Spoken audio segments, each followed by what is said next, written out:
ನೀವೇನಾದರೂ ತಾಯಿ ಕಡೆಯಿಂದ ಯಾವ್ದಾದ್ರು ಮೆಸೇಜಿಗೆ ವೆಯ್ಟ್ ಮಾಡ್ತಾಯಿದ್ರೆ, ಇಲ್ಲ ಅಂತಂದರೆ ನಿಮಗೆ ದಾರಿ ತೋರಿಸ್ತಿಲ್ಲ ಏನು ಮಾಡಬೇಕು ಅಂತಾದರೆ, ಈ ಮೆಸೇಜ್ ನಿಮಗೋಸ್ಕರ.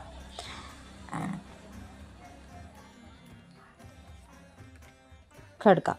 ಓಕೆ, ಸೊ ಇದಂತೂ ಖಂಡಿತವಾಗ್ಲೂ ಸಾಫ್ಟ್ ಮೆಸೇಜ್ ಅಲ್ಲ. ತಾಯಿ ನಿಮಗೆ ಹೇಳ್ತಾ ಇದ್ದಾಳೆ, ಏನೇನೆಲ್ಲ ನಿಮ್ಮನ್ನ ಕುಗ್ಗಿಸ್ತಾ ಇದೆ ಅದನ್ನು ಕಟ್ ಆಫ್ ಮಾಡಿ.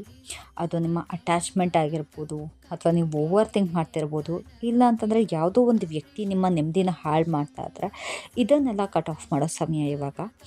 ಏನು ಆಲ್ರೆಡಿ ಸತ್ತೋಗ್ಬಿಟ್ಟಿದೆಯೋ ಅದನ್ನೇನೋ ಹಿಡ್ಕೊಂಡು ಕೂತಿದ್ದೀರಾ, and it's time to release. ಖಡ್ಗ ಅನ್ನೋದು ನಿಮ್ಮ ಡೆಸ್ಟ್ರಾಯ್ ಮಾಡೋದಕ್ಕೆ ಅದು ಖಂಡಿತವಾಗ್ಲೂ ಬರಲ್ಲ, ಬಟ್ ಅದು ನಿಮ್ಮನ್ನ ಫ್ರೀ ಮಾಡೋದಕ್ಕೆ ಬರುತ್ತೆ. ನೀವು ಯಾವ ಕ್ಷಣ ಇದೆಲ್ಲ ಲೆಟ್ ಗೋ ಮಾಡ್ತೀರಾ, ನಿಮ್ಮ ಪವರ್ ನಿಮಗೆ ವಾಪಸ್ ಬರುತ್ತೆ, ರಿಟರ್ನ್ ಆಗುತ್ತೆ. So if this resonates, comment I release ಅಂತ ಕಮೆಂಟ್ ಮಾಡಿ, ಆ್ಯಂಡ್ ನಿಮ್ಮ ಎನರ್ಜಿನ ಕ್ಲೇಮ್ ಮಾಡ್ಕೊಳ್ಳಿ.